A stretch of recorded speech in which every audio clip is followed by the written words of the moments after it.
Marcus Johnson had worked as a courthouse security guard for 8 years. Every morning at 7 a.m. he would put on his uniform, check his equipment, and take his position at the metal detector. He knew every judge, every lawyer, and most of the regular courthouse staff by name. But to them, he was just another face in uniform, invisible, unremarkable, forgettable. The pay was decent enough to support his small apartment and his evening law classes at the community college. Marcus had dreams bigger than checking bags and scanning visitors for weapons. He studied every night after his shift, reading thick law books by lamplight, taking notes on legal precedents, and practicing arguments in his bathroom mirror. His classmates often joked that he should just stick to his day job, but Marcus knew he was meant for something more. Judge Catherine Morrison was different from the other judges. She always acknowledged him with a genuine smile and asked about his studies. She had been on the bench for 15 years, known for her fairness but also her no-nonsense approach to justice. Lawyers respected her, criminals feared her, and courthouse staff admired her dedication. She arrived early every day, stayed late reviewing cases, and never seemed to have a hair out of place. On that Tuesday morning in March, everything seemed normal. Marcus checked his usual stream of lawyers, witnesses, and visitors. The courthouse buzzed with its typical energy, phone calls, hurried conversations, and the constant shuffle of paperwork. Judge Morrison passed through security as she did every morning, her briefcase heavy with case files, her expression focused on the day ahead. Nobody could have predicted what would happen by lunchtime.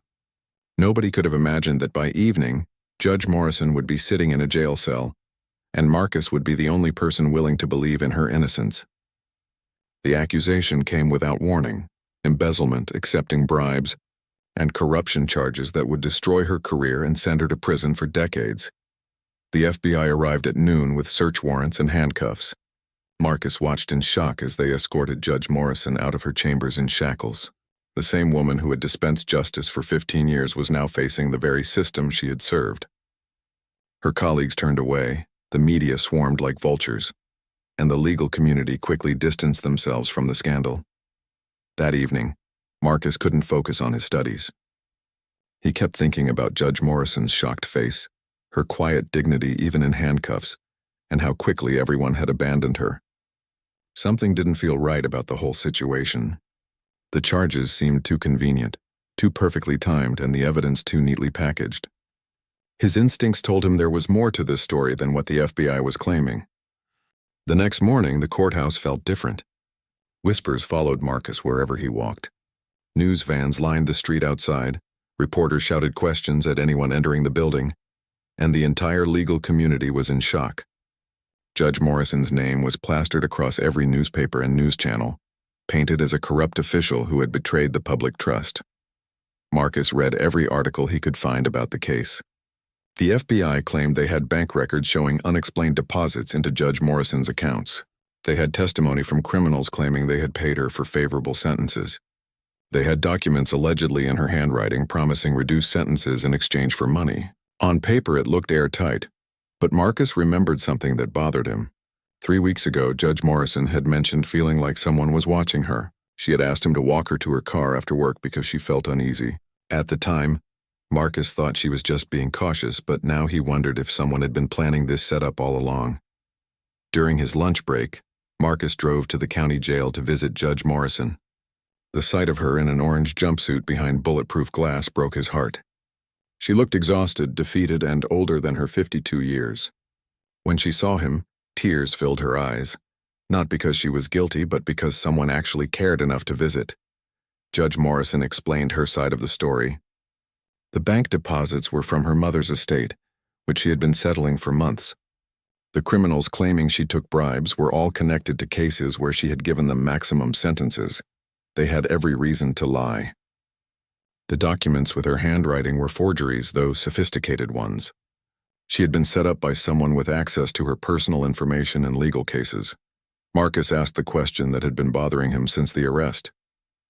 Who would benefit from destroying Judge Morrison's career? She thought for a moment, then mentioned District Attorney Robert Hayes. He had been pressuring her for months to go easy on certain defendants, people with political connections or family money. When she refused to compromise her principles, he had threatened to make her life difficult.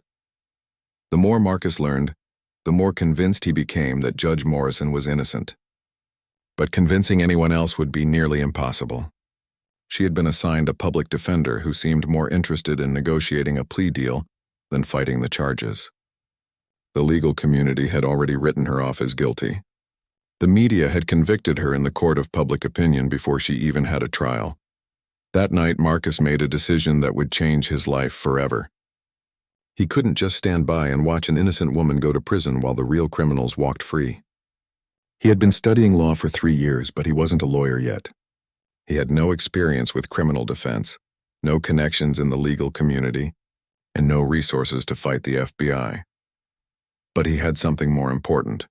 He believed in the truth, and he was willing to fight for it no matter what the cost. Marcus spent his entire weekend researching criminal defense law. He borrowed books from the law library, printed hundreds of pages from legal databases, and called his professors for advice. Most of them thought he was crazy for even considering representing Judge Morrison.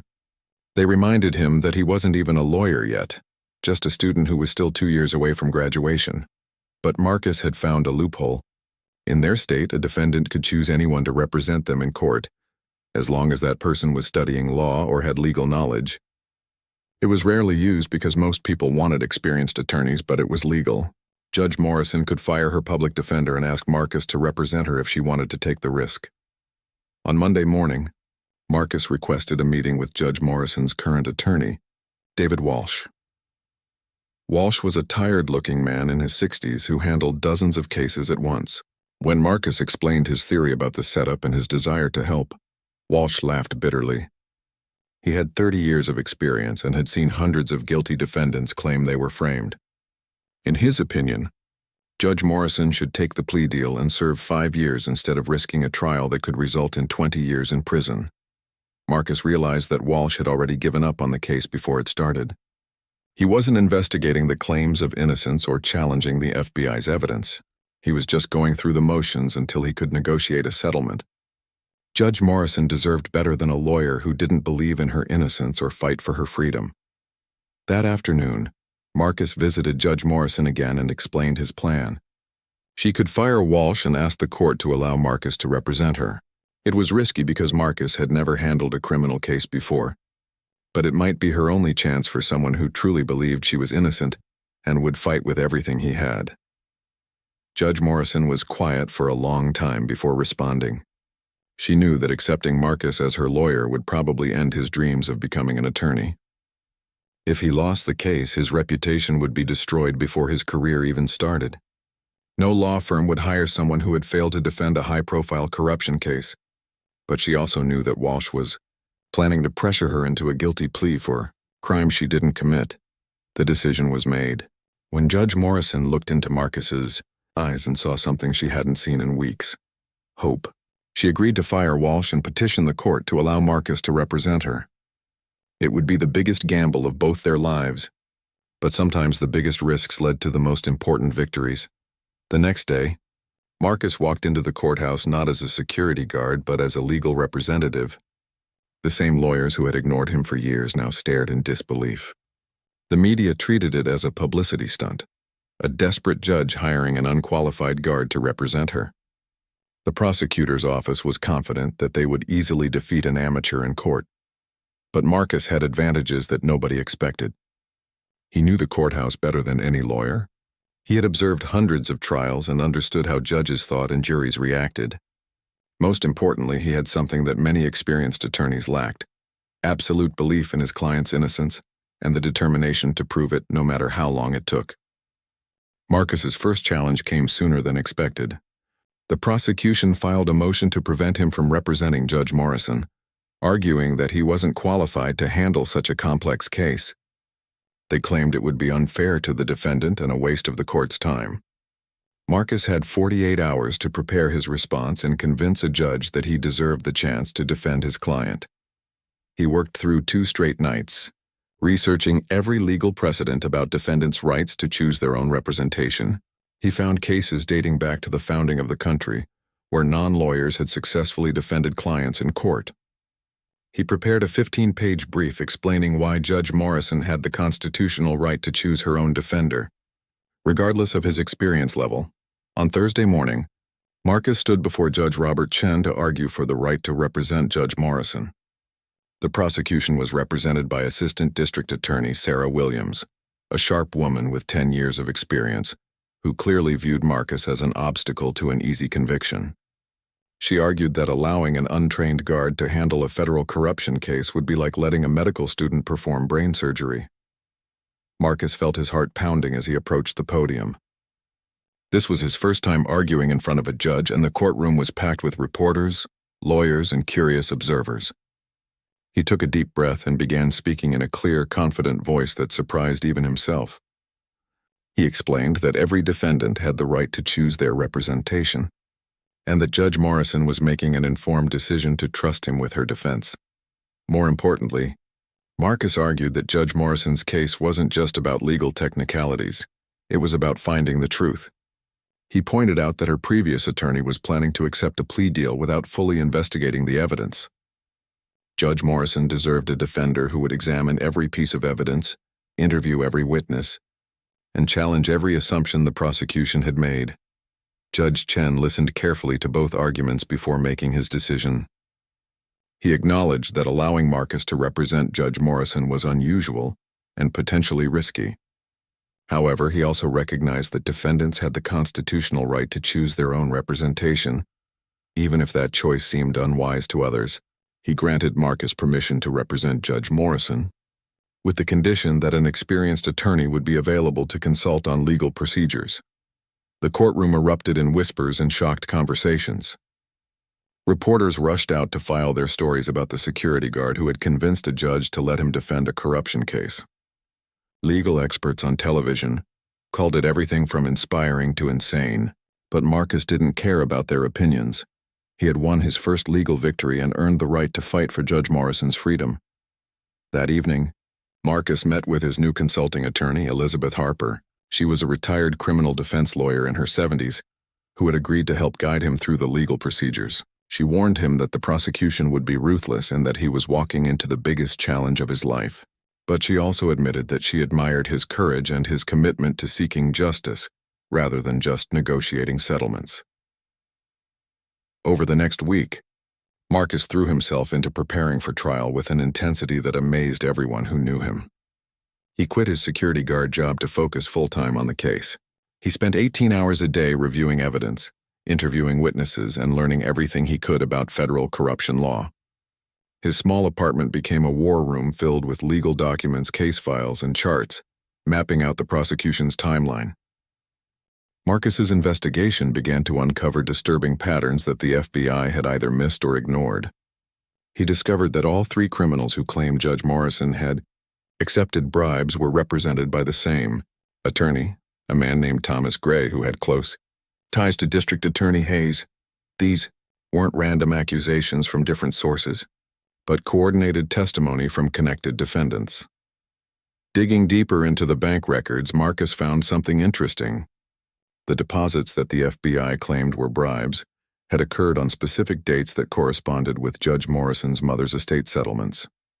He obtained copies of the estate documents, which clearly showed legitimate inheritance payments being distributed over several months.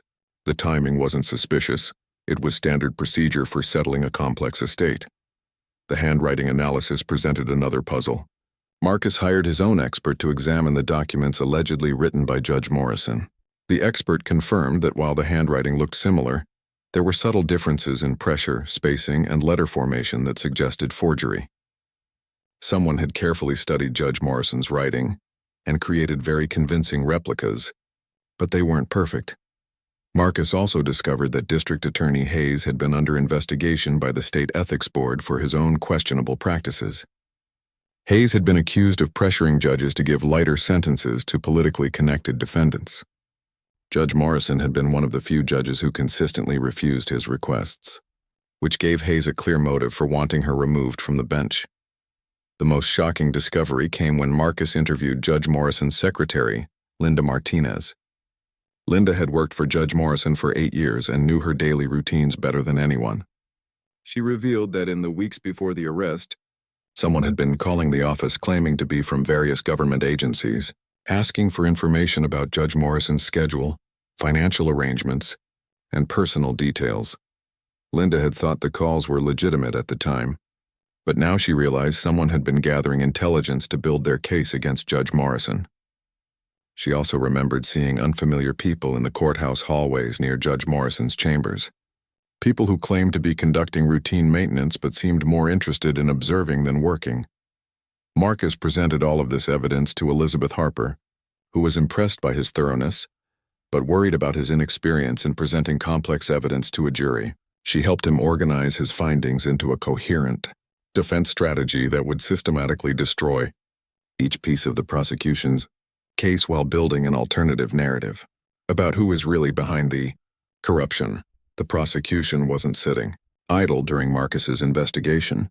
Assistant District Attorney Williams filed multiple motions to limit what evidence Marcus could present, arguing that his conspiracy theories were irrelevant to the specific charges against Judge Morrison. She also brought in additional witnesses and strengthened her case with more detailed financial analysis.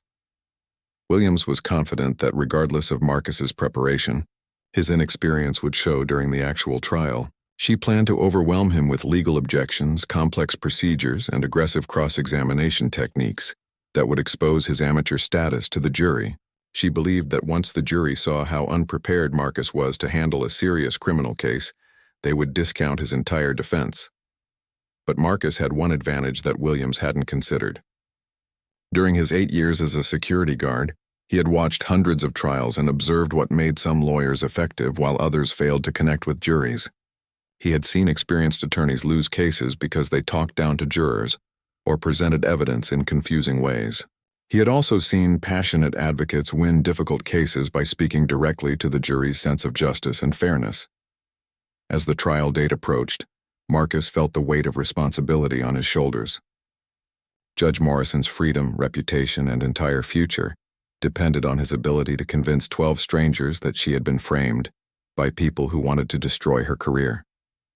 It would be the most important test of his life, and failure wasn't an option. The trial began on a cold Monday morning in November. The courthouse was packed with reporters, legal observers, and curious citizens who wanted to witness the unusual case of a security guard defending a judge. Marcus wore his best suit, which Elizabeth Harper had helped him choose, and carried a briefcase full of carefully organized evidence and notes. Judge Morrison looked dignified but nervous as she took her seat at the defense table. She had lost weight during her months in jail, and the stress had added gray streaks to her hair, but her eyes showed determination and trust in the young man who had risked everything to defend her. The prosecution team looked confident and professional, clearly expecting an easy victory against the inexperienced defender. Assistant District Attorney Williams delivered a powerful opening statement that painted Judge Morrison as a corrupt official who had betrayed the public trust for personal gain. She promised to present bank records, witness testimony, and handwriting evidence that would prove beyond any reasonable doubt that Judge Morrison had accepted bribes in exchange for reduced sentences. The jury listened intently, and several members nodded as Williams outlined her case. Marcus approached the podium for his opening statement with his heart racing but his voice steady. He began by acknowledging his unusual background and lack of experience, but explained that sometimes fresh eyes could see things that experienced lawyers might miss. He promised to show the jury that Judge Morrison wasn't just innocent of the charges. She was the victim of an elaborate frame-up designed to remove an honest judge who wouldn't compromise her principles. The prosecution's case unfolded over 3 days, with FBI agents presenting financial evidence, convicted criminals testifying about alleged bribes, and handwriting experts confirming that the documents appeared to be written by Judge Morrison. Williams was skilled at presenting complex evidence in understandable terms, and her witnesses seemed credible and well prepared. But Marcus had been watching the jury carefully during the prosecution's presentation. He noticed that several jurors looked uncomfortable when the convicted criminals testified, particularly when they admitted to lying in court before. He saw skeptical expressions when the FBI agents couldn't explain why they hadn't investigated alternative explanations for the bank deposits. These small signs gave him hope that the jury wasn't completely convinced by the prosecution's case. Marcus's defense began with Linda Martinez, Judge Morrison's secretary, who testified about the suspicious phone calls and unfamiliar people in the courthouse before the arrest. Her testimony established that someone had been gathering intelligence about Judge Morrison weeks before the charges were filed. The jury paid close attention as Linda described the coordinated nature of the information requests. The state attorney who handled Judge Morrison's mother's finances provided detailed documentation showing that every allegedly suspicious bank deposit corresponded exactly with legitimate inheritance distributions. His testimony completely destroyed the prosecution's claim that the money represented bribe payments. Marcus could see the jury connecting the dots between the legitimate inheritance and the FBI's flawed financial analysis. Marcus's handwriting expert testified that while the forged documents were sophisticated, they showed clear signs of being copied rather than naturally written. She pointed out specific differences in pressure, spacing, and letter formation that indicated someone had carefully studied Judge Morrison's writing, but couldn't perfectly replicate her natural hand movements. The jury examined enlarged copies of the documents and could see the subtle differences she described. The most dramatic moment came when Marcus called Thomas Gray, the attorney who represented all three criminals who had accused Judge Morrison of corruption. Under cross-examination, Gray reluctantly admitted that District Attorney Hayes had personally recommended him to all three defendants and had suggested they might receive better treatment if they cooperated with the investigation into Judge Morrison. Williams objected repeatedly during Marcus's questioning, but Judge Chen allowed most of the testimony as relevant to the conspiracy defense. The jury could see that the prosecution's key witnesses weren't independent sources but connected defendants who had been coordinated by people with motives to destroy Judge Morrison's career. By the end of the defense case, the atmosphere in the courtroom had completely changed. What had started as an obvious corruption case now looked like a complex conspiracy, involving prosecutors who wanted to remove an honest judge who wouldn't compromise her principles for political convenience. Marcus's closing argument was the moment everything depended on. He had to convince the jury that despite his inexperience, his version of events was more believable than the FBI's carefully constructed case. He stood before the 12 jurors, knowing that Judge Morrison's entire future rested on his ability to connect with them on a human level. He began by acknowledging that corruption was a serious crime that deserved punishment when it actually occurred, but he argued that false accusations of corruption were equally serious because they destroyed innocent people and undermined public trust in the justice system. He walked the jury through each piece of evidence, showing how the prosecution's case fell apart when examined closely. Marcus explained how the inheritance money had been misrepresented as bribes, how the handwriting had been forged by someone with access to Judge Morrison's personal documents, and how the witness testimony had been coordinated by people with clear motives to destroy her career. He reminded the jury that Judge Morrison had served with distinction for 15 years, and that her only crime had been refusing to compromise her principles when pressured by powerful people. The prosecution's rebuttal was strong, with Williams arguing that Marcus's conspiracy theory was far-fetched and unsupported by solid evidence. She reminded the jury that extraordinary claims required extraordinary proof, and that the simpler explanation that Judge Morrison had been caught accepting bribes was more likely to be true than an elaborate frame-up involving multiple government officials. The jury deliberated for 2 full days, sending out several requests for specific pieces of evidence and testimony transcripts. Marcus spent those 48 hours in agony, replaying every moment of the trial and wondering if he had done enough to save Judge Morrison's life. Elizabeth Harper tried to reassure him, but even she admitted that the outcome was impossible to predict. When the jury finally returned with their verdict, the courtroom was completely silent. The foreman stood and announced not guilty on all charges. Judge Morrison collapsed in tears and Marcus felt his knees buckle with relief. The months of investigation, preparation, and stress had led to this moment of vindication. The aftermath of the trial was swift and dramatic. The FBI reopened their investigation, this time focusing on District Attorney Hayes and his associates. Within 3 months, Hayes was indicted on charges of conspiracy, evidence tampering, and abuse of office. Several of his associates, including Thomas Gray, accepted plea deals in exchange for testimony about the frame-up. Judge Morrison, was reinstated to the bench with a formal apology from the state judicial system. She returned to her courtroom with renewed purpose, knowing that she had survived the ultimate test of her integrity. Her first official act was to write a letter of recommendation for Marcus's law school application, praising his dedication, intelligence, and commitment to justice. Marcus completed law school with honors and was accepted into the state bar, despite his unusual entry into the legal profession. Several prestigious law firms offered him positions, impressed by his success in one of the most high-profile cases in the state's history. But Marcus chose to open his own practice, specializing in defending people who couldn't afford expensive attorneys. Years later, Judge Morrison and Marcus remained close friends, bound together by their shared experience of standing up for truth when everyone else had given up hope.